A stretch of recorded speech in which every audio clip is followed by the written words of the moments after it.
Hello, everybody.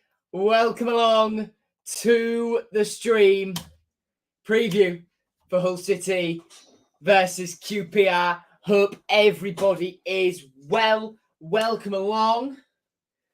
We'll let more people come into the stream, then we'll get started. I'm just writing down some notes of what I'm going to go through in the transfer section. I've just got the outgoings to do, so I'm just going to talk about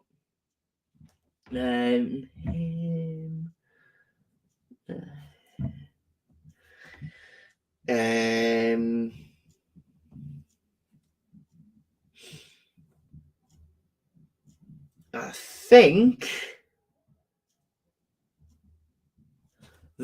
think I've got all I need. I think I've got all I need to talk about there. I'm just going to have a quick little glance over. They're all staying. Oh yeah, I've missed one off.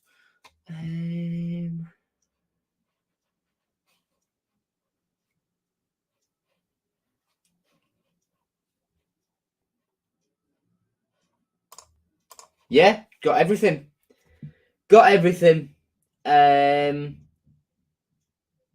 Okay. So, welcome into the stream, everybody. Up the Tigers, Jeff, welcome to the stream. Owen, up the Tigers. Any more news? We'll go through it in just a second. It's all written down on here. Buzzing to see Adama in City gear. Been a while coming. Hopefully be on the pitch soon. Agreed. Up the bloody Tigers. Jeff needs a cuppa. Hi, Cakey Games. How are you? Tiger Lair up the Tigers. Tiger Lair's drinking Prime. Well,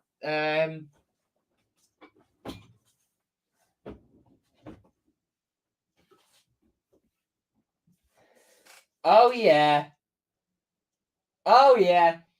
2 empty bottles. I've got a video of me trying Prime. That's YouTube Shorts content, I think. I'm not a big fan of energy drinks. I'm more of a water man. Little bits of stuff. I like a good glass of milk. Hot chocolates. I like a good hot chocolate. And then, well, yeah, that's it. So it's not really up my street, but my dad drank some and he was quite fond. Evening, Jordan. Hope you're well, pal. Been a while, mate. I did see you the other day, though, when I was going in and getting my haircut. Evening, Chloe. Hi, Adam. No negativity in the chat, please. Evening, Leo. How are you? Getting your pictures ready for tomorrow. I'll see you early there, mate. I'll see you there early. The Salah situation we'll discuss, Salah, in just a moment. Prime is nice. Can you come on, Lewis? I'll send you the link privately in a couple of minutes. Coming up to 5 years since I subscribed. Wow. I've been doing this a long time. I've been doing this a long time. Right. So, before we get into team news or any of that malarkey, I'm going to go to transfer news. My preview of the stream is lagging quite significantly. My preview of the stream on the page I am is lagging quite significantly. I apologise if that's the case for you guys watching at home as well. But it always seems to be whenever I change the banner or put a new video. I was clicking that, put the intro on for 10 seconds and it wasn't going on. Yeah. It's interesting. I'm going to talk about KLP. Don't worry. Right. So we'll start off though. With incomings, and we'll talk about Carl Darlow.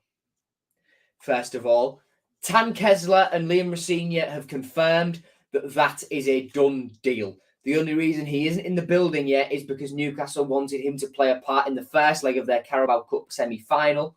But it's signed off, and he is a Hull City player, and he will be announced before deadline day. The next one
If we learn KLP were going up, KLP and Oscar will be class. KLP and Oscar masterclass.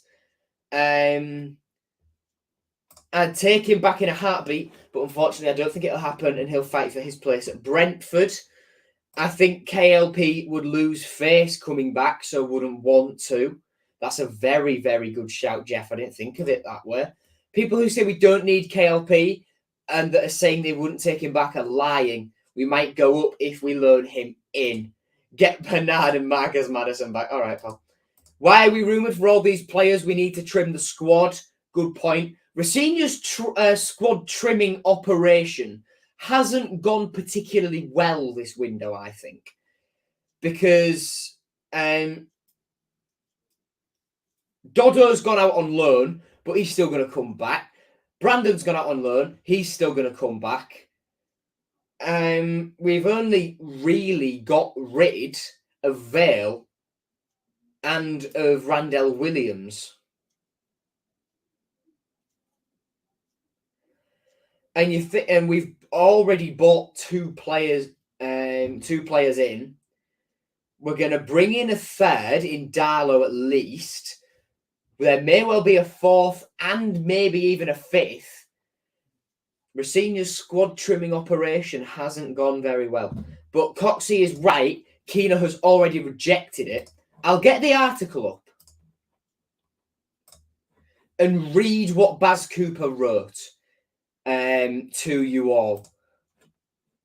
Get rid of Emmanuel. It's been so long. He played later on, and we'll touch on Josh Emmanuel in just a moment. Going to be a bloodbath in the summer. So many players are out of contract in the summer. It's ridiculous. It's ridiculous. Kino, Oscar, Ebiowi. Now, that's one of the best front threes in the Championship if it happens. You're forgetting Alayar in that as well, which is ridiculous. But this is what Baz Cooper wrote.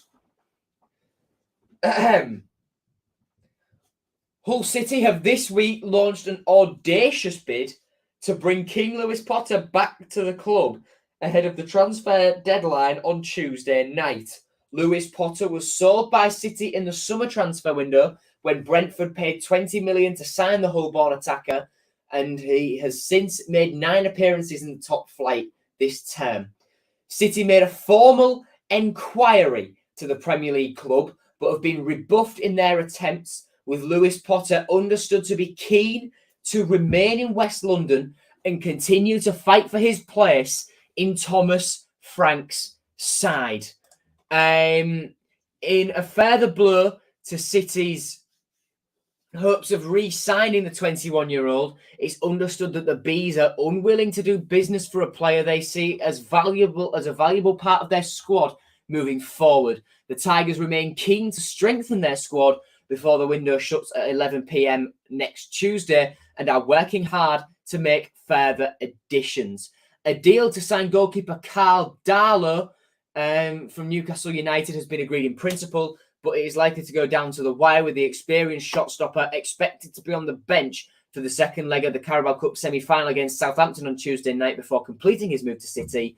Liam Rafinha is also keen to add cover on the left side of his defence and has made a move to bring in Nottingham Forest Harry Toffolo on loan, and the bid for Lewis-Potter suggests City are open to adding another another attack-minded player following the arrival of Crystal Palace winger Malcolm Ebiowi, particularly given they are without Alayar Sayed-Manesh through injury. Right. So,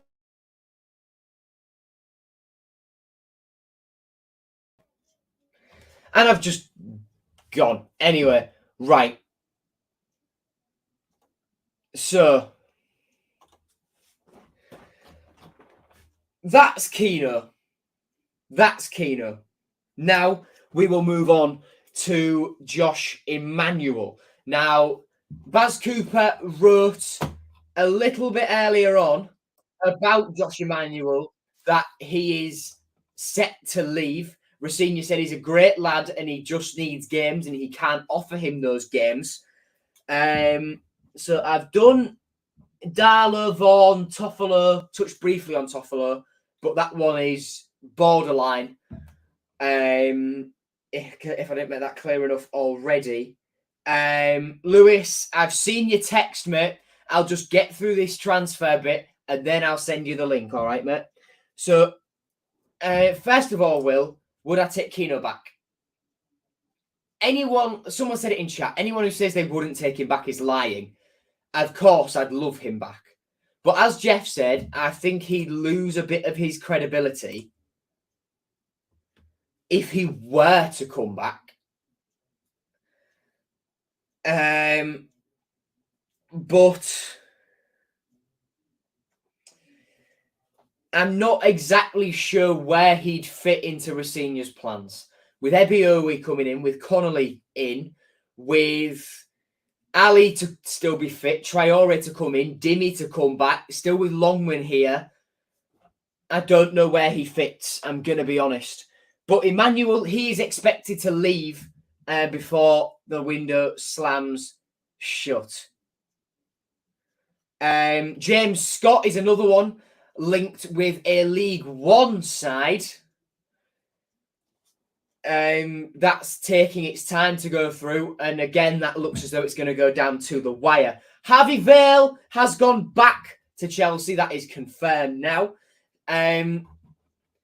Now, Liam Rosenior and Salah Ul-Adam Hand. That loan move is expected to end. And he is expected to return to Arsenal. He's not played a single minute of football for City. Unfortunate with injuries. We have a buy option in there. He's been involved in some training sessions, but then had a setback before Rosenior came in and he didn't go to Turkey with the squad. And he was out on the grass with the team at Cottingham earlier this week, but he wasn't training on Thursday. Rosenior confirmed that. And he is expected to go back to Arsenal. Rosenior doesn't really see him in his plans at the moment, which is a shame for the lad, but it is what it is. Harvey Cartwright has gone out on loan to Wickham. That's a really, really good move for him. Ozan Tufan rejected a loan move to Antalyaspor earlier in the window to stay here. He didn't want to follow Dokan Sinic and go back to Turkey. I like that from Ozan. I really, really quite like that. Nathan Baxter, nothing has been said on that at the moment, but it looks as though with us signing Darlow, he looks unlikely to, well, he's out for a while, and I think he's a bit unlikely to really play for Hull City again. I'm going to be honest. And then finally, Xavier Simons.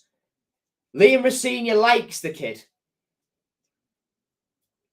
And Baz Cooper wrote earlier on, quotes here, Hull City are working on a deal to sign Xavier Simons on a full-time basis from Chelsea before the winter transfer deadline closes at 11 p.m. on Tuesday evening. City remain locked in talks with the Premier League club over making Simons' season-long loan move permanent in a similar fashion to the deal they struck with Brighton over Ryan Longman this time last year. Simons has made just one championship appearance for City since moving on deadline day in the summer, but the defensive midfielder is valued highly by Liam Rosenior, with the gaffer desperate to make his temporary switch permanent. The 19-year-old could yet return to Stamford Bridge before Tuesday and be loaned out to League One, with a host of other clubs keen to take him until the end of the season. Should that happen, City remain hopeful of striking a permanent deal in the summer to bring Simons to the MKM Stadium on a long-term deal, though understandably, that is not a development Liam Rosenior wants. Simons is understood to be happy at City despite his lack of game time in the Championship and is willing to make a permanent switch to East Yorkshire if a deal can be struck, with discussions between the two clubs ongoing. Rosenior said, I hope so. We're in negotiations with Xavi at the moment, and the club are speaking with Chelsea about his loan agreement and where that is. We're in negotiations about whether he stays here on loan, whether he goes back, whatever happens in the short term. I'd love to work with him in the long term, and that's something I've made really, really clear. I really like the kid. I think he's got a great future, and we've just got to work with Chelsea and see if the best thing for him is to get his football away from here, brackets, until the end of the season. I think his best place is to stay here with us, and I think he's going to get his opportunity in the end. He's just got to be patient. I've had lots of good conversations with Xavi. He's delighted to be here. I think he enjoys being here, working under myself, and he sees that long term we are going somewhere. There are clubs in for him. There are clubs that really want to take him, good clubs, but he's really committed to this club. And it's great that he's committed at a time when he's not even making the bench, which is through no fault of his own. It's just the competition for places is so good. Now, that one with Simons is weird. That one with Xavier Simons is really, really weird. And that's just a case of watch this space. Right. So, all right. Bye, Owen. Right.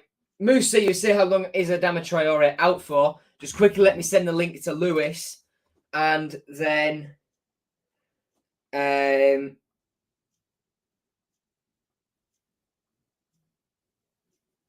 then we will have a look.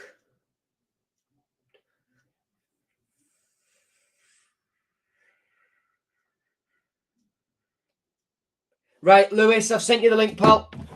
Right then, so let's crack on into team news after 22 minutes, where, Jacob Greaves, pelvis, and Ryan Longman, glute, are both 50-50 after picking up knocks versus Sheffield United.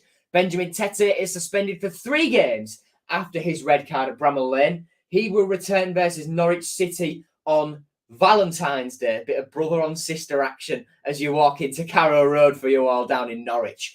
New signing Malcolm Ebiowi and Demetrius Pelkas, both knee, will return to training next week. Adama Traore, hamstring, is back in full training, and he has been for a while, but Liam Rosenior is in no rush to get him playing games so that the injury does not reoccur.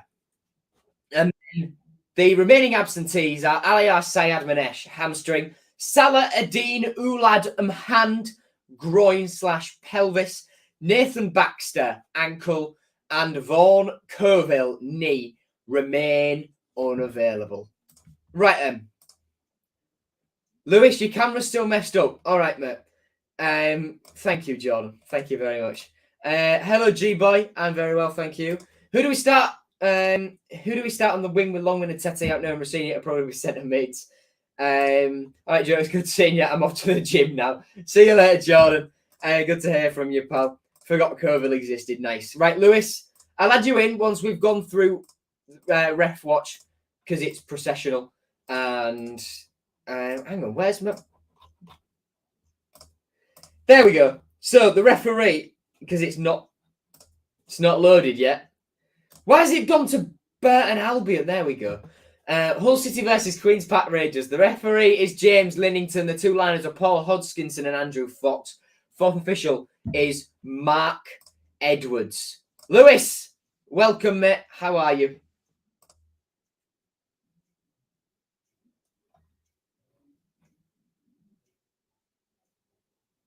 Lewis? Lewis? Lewis, hello? He's gone.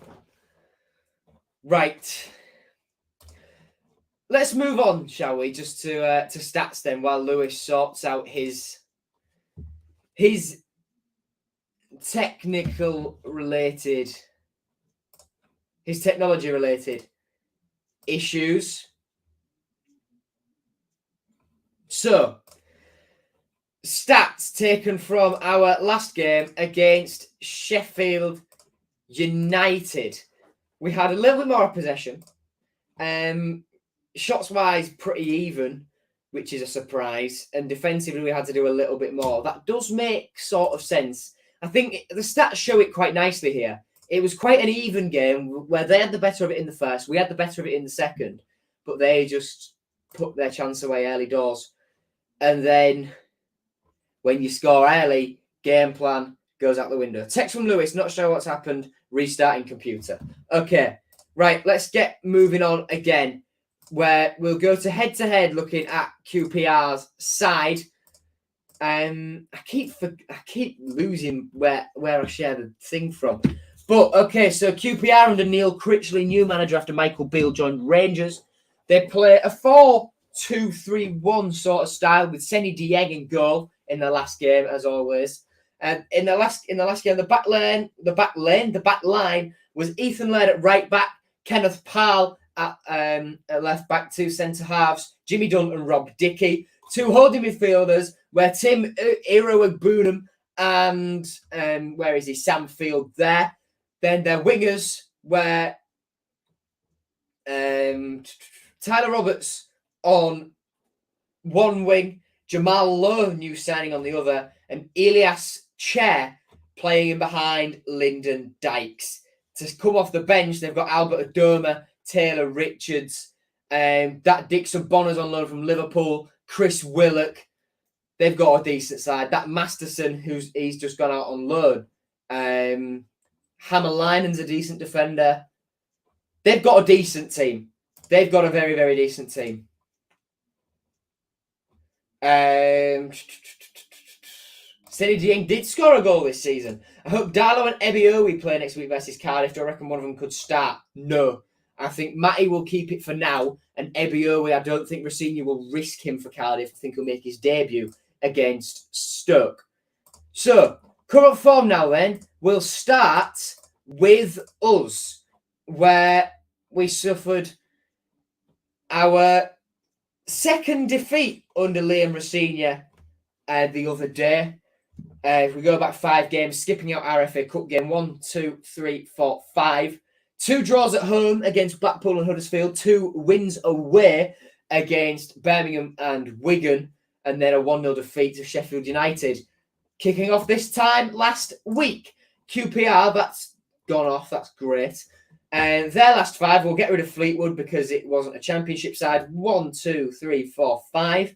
They love a draw to QPR. They've had 4 draws in their last 5 league games and lost 3-0 to Luton in the other one. 0-0 against Cardiff, 3-0 defeat to Luton, 1-1 with Sheffield United, 2-2 against Reading, and 1-1 with Swansea. So they love a draw. And we also don't like winning at home. So that could mean all manner of things. Need to wear the black kit tomorrow. Agreed. That got the monkey off our back last time. Can we do it again? League table now. And, well, we're still 16th. 8 points outside the playoffs. It's doable. Turn these home draws into wins and we're right there. We're right on the money form-wise. But that's just what we need to do. We do seem to, though, however, have powered away a little bit from the relegation zone, and that would have been Liam Rossini's first priority when he came in. Look at that form for Birmingham. Oh, my wow. And Wigan already sacked Colo Torre. That's pretty funny. That's pretty funny. I mean, that's quite clear he was the wrong appointment then, isn't it? So, yeah, not many teams do play tomorrow at HWC, and we'll have a look at that right now with Around the Grounds. Only 3 games across this weekend. Us versus QPR, Middlesbrough versus Watford, and Luton versus Cardiff are the only games across this weekend. But a lot of championship teams do play in the FA Cup. So, Burnley go to Ipswich, Blackpool go to Southampton, Luton face Grimsby, Sunderland play Fulham at Craven Cottage, Blackburn and Birmingham face off against each other, as do Bristol City and West Brom. Reading go to Man United, Stoke play Stevenage, Wrexham against Sheffield United. There's a lot of championship teams in action there, and of course that means those that aren't playing have their games postponed as well. Right then. Who has worse owners? Brum or Wigan? Good question. Lewis is back, ladies and gents. Quickly from Gymshark. Greavesy and Longman are 50-50 for tomorrow. Lewis, how are you? I'm fine. I'm on my phone because My computer's messing up. It's broken. I don't know what the hell's going on. This is my computer. Okay. Yeah, but yeah, I'm here. That's the main. Well, you're here now. I ain't got a clue, mate. I've just turned the league table off, otherwise I'd check for you. Shall we have a reminisce, Lewis? It's a memorable match. Couldn't tell you, mate. Let's go back to the blindly optimistic, heady days of the 21st of February 2015. Where at what was then the KC Stadium, Hull City 2, QPR 1. Nikita Jelavic opened the scoring before Charlie Austin levelled it 6 minutes before the break. And it was up to Dame and Doy in the 89th minute to win us the game, with Joey Barton getting sent off for QPR. Now, what a team this is, Lewis. Alan McGregor in goal. I'm not sure what the bloody hell the formation was, but it was seemingly some sort of orientation of El Mohammadi, McShane, Alex Bruce and Michael Dawson at the back, with Livermore, Huddleston. Oh, was it I think it might have been a 3-5-2 this. So Dawson, Bruce and McShane the back three, El Mohammadi and Brady wide, with Livermore, Huddleston and Myler at the midfield three, with Jelavic and Dame and Doy up top together. The bench, goalkeeper Steve Harper, Curtis Davis, Abel Hernandez, Shone Aluko, Gaston Ramirez, Andy Robertson and Stephen Quinn, with Steve Bruce in charge. For QPR, Rio Ferdinand playing for them, Stephen Corker, Joey Barton, Nico Cranshaw, Harry Redknapp's favourite, Charlie Austin, of course, did his little hamstring pull celebration. That was a very, very good Hull City team, wasn't it, Lewis? I mean, yeah. It's just what it was like back in the days. Now we're just, well, we're getting good players, but we're just not showing on the pitch, are we, at the minute? Let's just say that. Rosini's just got to get them to work at home, and then we'll be fine. It was a 3-5-2, yeah. Thank you for reminding me, Dean. We should learn Harry Maguire. Behave. No. Who said that? Yeah, no. No, thanks. HWC Games has told you to shush, Lewis, because you were writing off Tyler Smith in pre-season. Right. Was you the one that was doing all that? Listen, if we get any more attackers, or I'd even say now, he needs to go on loan, because I don't see him get minutes. Because once Ali's back, that's somebody. That's one more ahead of him. Malcolm Everby, he'll be ahead of him. Obviously, Oscar's ahead of him. When Tete's back from suspension, he's ahead of him. Where is his minutes coming from now? Genuine question. Fair. Very, very good point. Right then. Should we get Keane? That's someone else, which we won't get Keane. But should we? That's someone else ahead of him. Well, the Keane Lewis-Potter one is a debate, isn't it? Last time out against QPR, we lost 3-1 just before deadline day. With Ilias Chair opening the scoring. 5 minutes later, Ethan Laird doubled QPR's lead. And just before half-time, Chris Willock made it 3-0. Tyler Smith with a late consolation off the bench. Speaking of the devil. Our team that day was Matt Ingram in goal, back for Cyrus Christie on debut. Tobias Figueiredo, Jacob Greaves and Callum Elder was the rest of the back line. A midfield three of Alfie Jones, Regan Slater and Andy Cannon, with Ryan Longman and Ben Tete wide, Oscar Estupinian leading the line. The bench was Nathan Baxter, Ryan Woods, Sean McLaughlin, Tyler Smith, Randall Williams, Callum Jones and Matty Jacob under Shota Arveladze. That was an interesting night, wasn't it?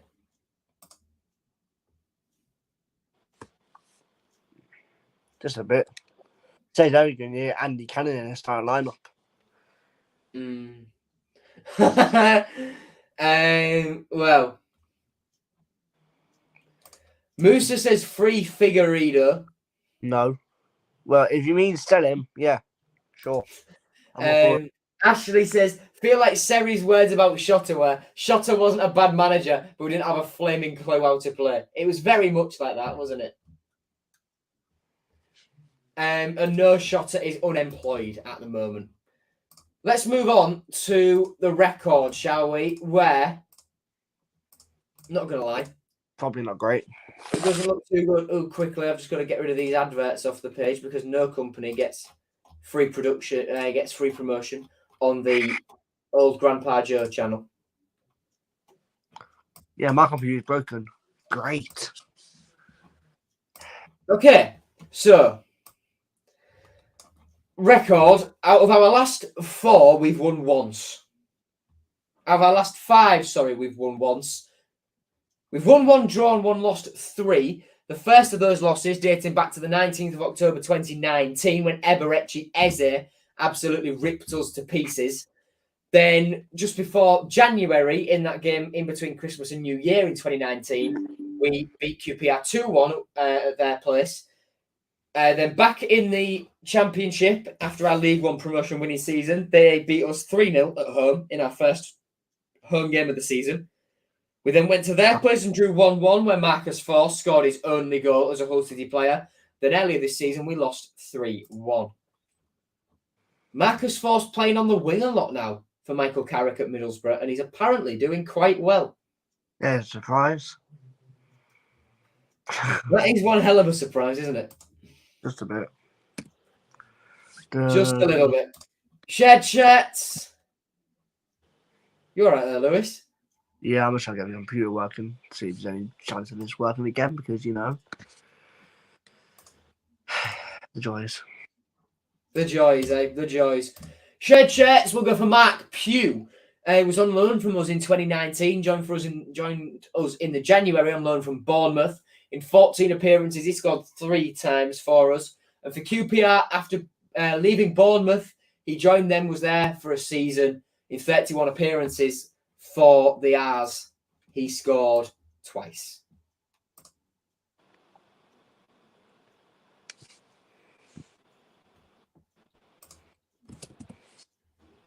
Still no look, Lewis? Nah, I don't know what's going on. It's just the computer for you, isn't it? We'll move on to my predicted 11 then. Since we waffled about transfers, this pace has been quite snappy in this preview, which is a change. In goal, I reckon it'll be Matt Ingram. Right backs at Irish Christie, although I think Louis Coyle should start. Centre-backs, Alfie Jones and Sean McLaughlin. At left-back, Jacob Greaves, I think, will be fit enough to start and he'll captain the side. Holding midfield, Ryan Wood and John-Michael Seri. Within central midfield, Regan Slater. On the right, Aaron Connolly. On the left, Ryan Longman, I think, will also be fit enough to play. And up top, Oscar Estupinian. The bench, Timothy Lotta-Tyler, Louis Coyle, Callum Elder, Tobias Figueiredo, Ozan Tufan, Greg Doherty, and Tyler Smith. So that's, off the top of my head, 2 changes. Trying to think. 2 changes, or is it just the one? Luke started, didn't he? So that'll be him out.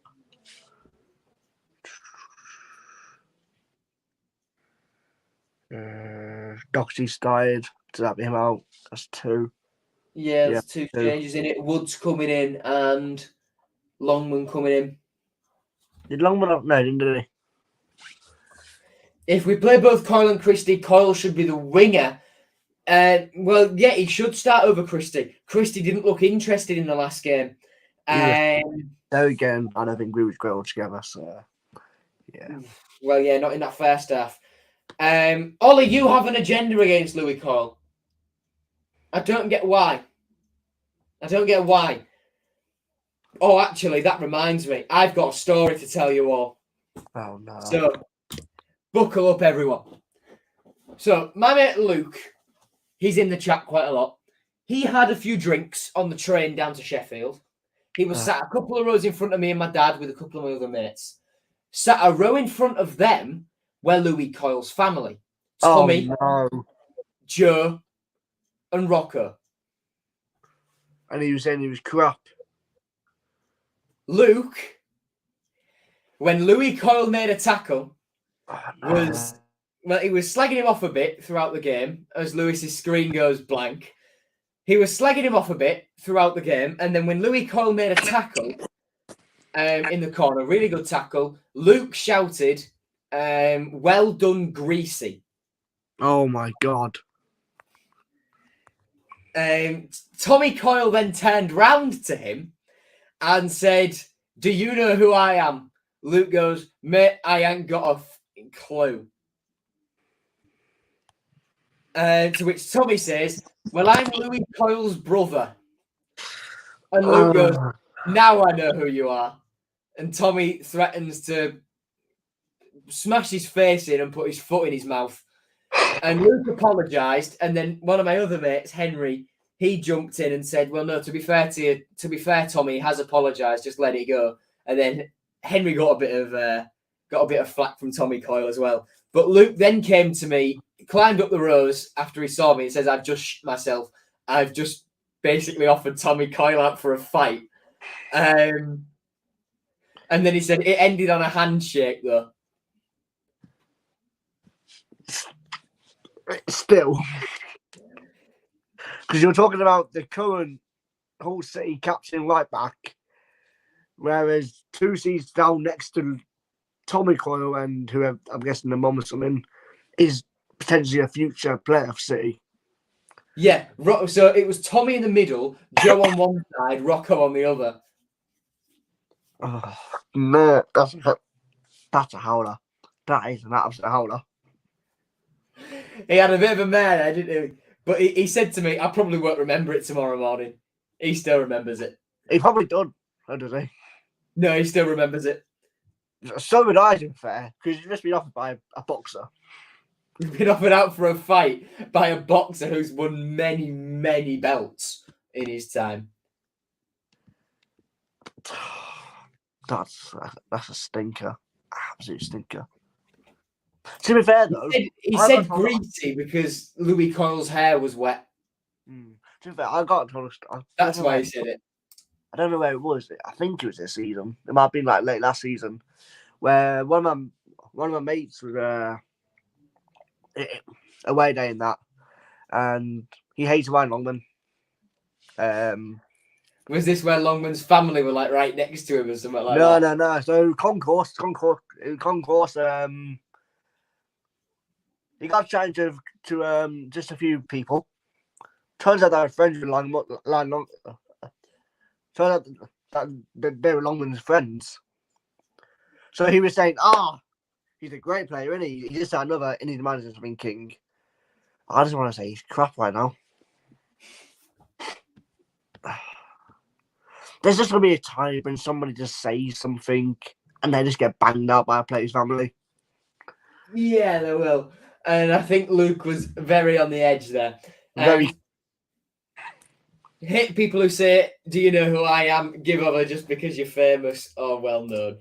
Yeah, it's not very good, that is it? But but it's not. Yeah, but it's not exactly that. I think he would have said that anyway, considering that he's family. Well, notice how he said before, "I'm Louis Coyle's brother." He didn't say, "I'm Tommy Coyle the boxer," did he? Like, regardless, he would have still said, "I'm related to Coyle." Well,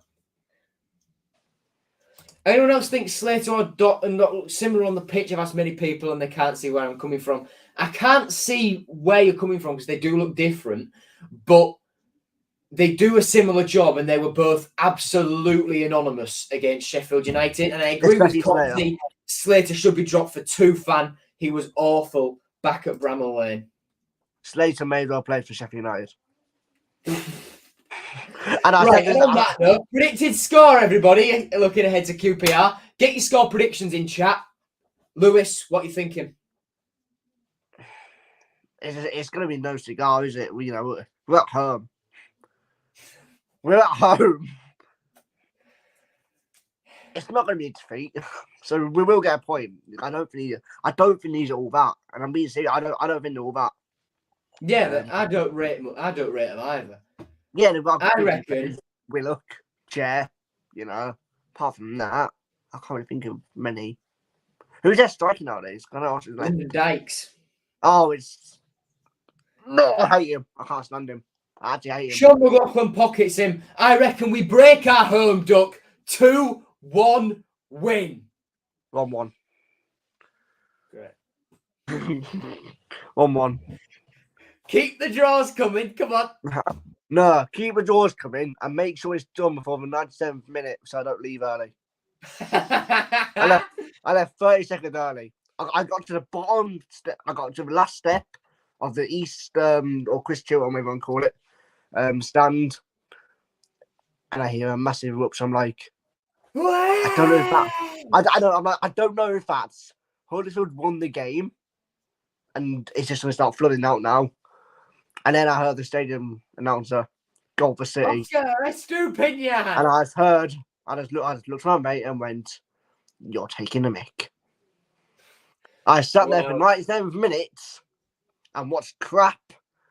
I get to the bottom step and he decided to do something decent. You had a howler. Predictions can't then: say 1-0 much. City, 0-0, 1-0 City, 1-1, 1-1, 2-0 Coyle, both own goals. Ollie, you just have an agenda, mate. 4-0 City, end our drawing run at home. 2-0 City, 2-0 QPR, 2-1 City home win is due. 2-0 to City, Connolly and Tufan to score. Yeah, Cole 2-1 goal. Ollie, you've just got an agenda, mate. Ollie, I think if you was Luke in that situation, you would have got banged. Yeah. Change the kit to win Shot's philosophy when he's playing FM on Sundays.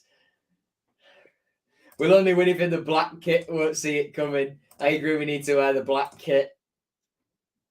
Well, on that note, everybody, thank you very much for watching this preview. Hope you've all enjoyed it. Lewis, thank you for joining me. And I hope you get over your technical problems. You are muted, mate. He's just texted he's got to go. See you later, Lewis. Right. I'll see you tomorrow for the Matchday vlog. It might be a little bit later because we're having a takeaway and we've got to go and pick it up and eat it and all that sort of stuff. So it might be a bit later than normal, but it will be just as good, nonetheless, I hope. Thank you for watching. Take care and goodbye.